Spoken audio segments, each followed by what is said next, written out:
पिछली online class में हमने मकनातीस के साथ खेले सबक की शुरुआत की थी।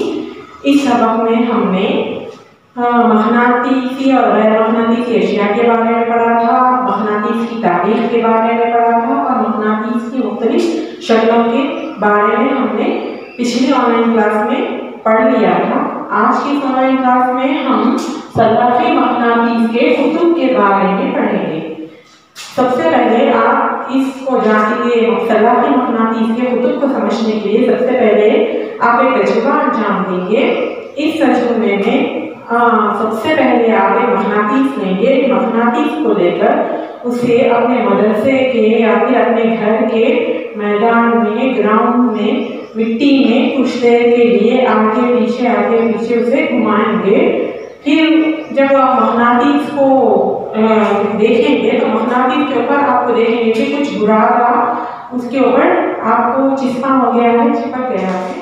सलाफी मकनातीस के कुतुब के बारे में पढ़ेंगे। सलाफी मकनातीस के कुतुब के बारे में पढ़ने से पहले आप एक तजुर्बा अंजाम देंगे। उस तजुर्बे में आप एक सफ़ेद कागज लेंगे, एक मकनातीसी सलाफी मकनातीस लेंगे।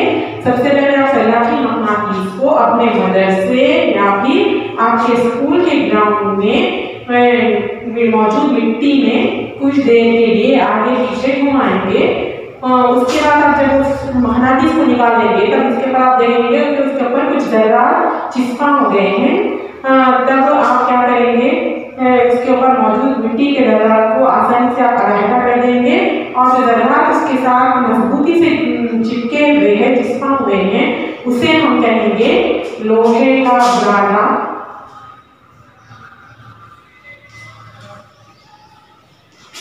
या लहचून। उसे हम लोहे का बुरादा या लहचून भी कहते हैं।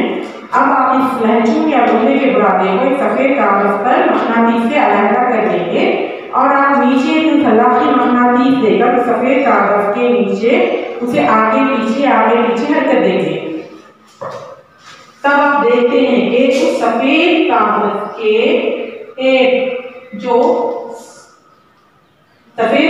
पर जो मकनातीस के जो सरे होते हैं उस पर लोहे के बुरादे की ज्यादा मकदार पाई जाती है बनिस्बत इसके बीच में हिस्से में। यानी कि मकनातीस के जो सरे होते हैं उनमें कशिश की सलाहियत ज्यादा पाई जाती है। इसे हम कहेंगे मकनातीस के कुतुब। इसे हम कहेंगे मकनातीस के कुतुब, यानी कि मकनातीस के कुतुब। एक मकनातीस अगर है तो उसके सरों में जो है वो कशिश करने की सलाहियत ज्यादा पाई जाती है। तो इसलिए हम इसे कहेंगे कि ये मकनातीस के कुतुब होते हैं। नेक्स्ट हम देखेंगे सलाफी मकनातीस के जरिए सूरतों को मालूम करना। इसके लिए हम एक तजुर्बा अंजाम देंगे बच्चों। एक सलाफी मकनातीस आप ले लेंगे। लेने के बाद आप उसे आज़ादाना तौर पर एक धागे से बांधकर स्टैंड के जरिए से लटका देंगे। कुछ देर के बाद आपको मकनातीस के दोनों सरे एक जगह पर ठहरे हुए नजर आते हैं। जब आप उनके सरों का मुशाहिदा करेंगे तब आपको ये पता चलेगा कि मकनातीस का एक सरा शुमाल की तरफ ठहर गया है और दूसरा सरा जुनूब की तरफ ठहर गया है। और मकनातीस का जो सरा शुमाल की तरफ ठहर गया है आप उस पर रंग का निशान लगा दीजिए। इस तजुर्बे को आप दूसरी मर्तबा भी दोहराइए। आप देखेंगे कि हर मर्तबा मकनातीस का रंग किया हुआ हिस्सा शुमाल की जानिब ठहर जाता है। तो हर मकनातीस में यह खासियत पाई जाती है कि जब उसे आज़ादाना तौर पर लटकाया जाता है तो हमेशा शुमाल और जुनूब की सिमत में ठहर जाती है। वो हिस्सा जो शुमाल की तरफ ठहर जाता है उसे हम कहेंगे शुमाली कुतुब। मकनातीस का वो सरा जो हमेशा शुमाल की जानिब ठहर जाता है उसे कहेंगे हम शुमाली कुतुब। और वो सरा जो मकनातीस का वो सरा जो जुनूब की जानिब ठहर जाता है उसे कहेंगे हम जुनूबी कुतुब।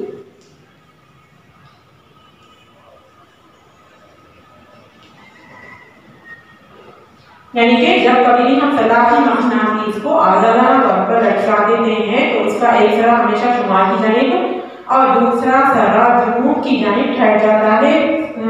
मखनातीस का वो सरा जो शुमाली जानिब ठहरता है उसे हम शुमाली कुतुब कहेंगे, शुमाल की जानिब ठहरता है उसे हम शुमाली कुतुब कहेंगे, और मखनातीस का वो सरा जो हमें जुनूब की जानिब ठहर जाता है उसे हम जुनूबी कुतुब कहेंगे। मखनातीस की इस तरीके से सिमतों को बदलाने की खासियत को हम कहेंगे इसकी सिमती खुसूसियत। इसे हम कहेंगे क्या बच्चों? सिमती खुसूसियत, डायरेक्शनल प्रॉपर्टी।